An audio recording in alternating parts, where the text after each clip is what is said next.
Magandang araw po, my name is Joshua po, call center agent po. So, ngayon na po ulit po ako nakagawa ng vlog and videos about call center tips po before ginagawa ko na po ito. So, due to marami din pong ginagawa, work from home, then work sa office. So, again po, thank you so much po for watching my videos on YouTube. And don't forget po to like and subscribe po sa my YouTube channel, Joshua Godelana po. Sana po magustuhan niyo po yung aking call center tips po na sana po magamit niyo rin po sa mga susunod na araw or sa work nyo as a call center agent po na I do have number one message po coming from one of my social media friend na nag-struggle pa rin naman po paano i-handle ang customer po over the phone. Sana po may mapulot din po kayo. So my card is being stolen. So this is coming from the customer. So for me, I do have here the categories that I have prepared in order for me to explain the basics when it comes to responding. So I do have here acknowledgement, empathy statement, and assurance. Okay. So if I will answer that issue, my card is being stolen coming from the customer. So first acknowledgement. Thank you so much for bringing up this to our attention. And then number two is empathy statement.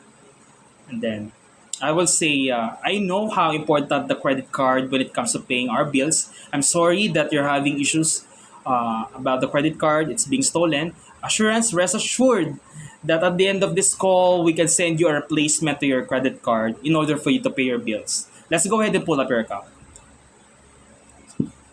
So gawin lang nating simple lang. At the same time, make sure na kailangan maramdaman ni customer na we are putting effort to help and giving the best resolution to the issue. So yun po. Number 2 question, message, paano daw i-handle ang customer kung ganito yung scenario. So number 2 message here is, my card is not working, it keeps on declining. So nakakalungkot nga naman kasi si customer, hindi niya magamit yung credit card, it keeps on declining if ginagamit sa mga ATM sa ATM machine. So again, I have here the acknowledgement, empathy statement, assurance that we can use. So for this kind of issue, my response to it, so my first acknowledgement, thank you so much for sharing this matter with our department. And then the empathy statement, I know that it's really frustrating. Using your credit card many times, it's not working. But rest assured, and then my assurance that, rest assured ma'am, I will provide all the options in order for you to use your credit card, in order for you to pay your bills. So let us pull up your account and go ahead. So I can provide some details in order for me to help you use your credit card.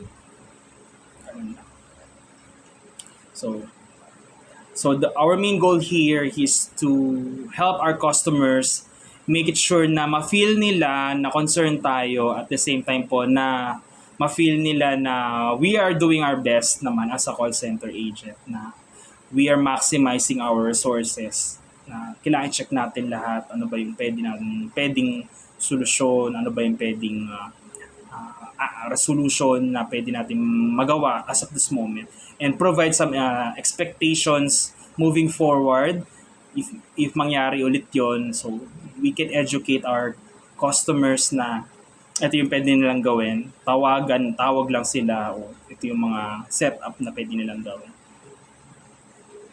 Yun lang po, maraming salamat po. Sana po may nakuha din po tayong tips po. So again po, I will make more videos po, call center tips po na pwede pa rin makatulong sa ating mga call center agents pa rin po who are working po sa BPO. Sana po follow nyo lang po at subscribe po yung channel ko po, and I will do more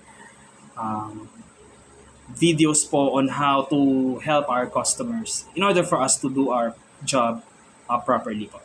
So, yun, ganda lang po. Again po, my Facebook, Instagram, YouTube channel info is Joshua Godelano lang po. Yun po. Please don't forget to like and subscribe. Thank you so much po. Hanggang dito na lang po. Thank you po sa inyo, sa panonood nyo. Have a wonderful day po and goodbye for now po. Thank you po.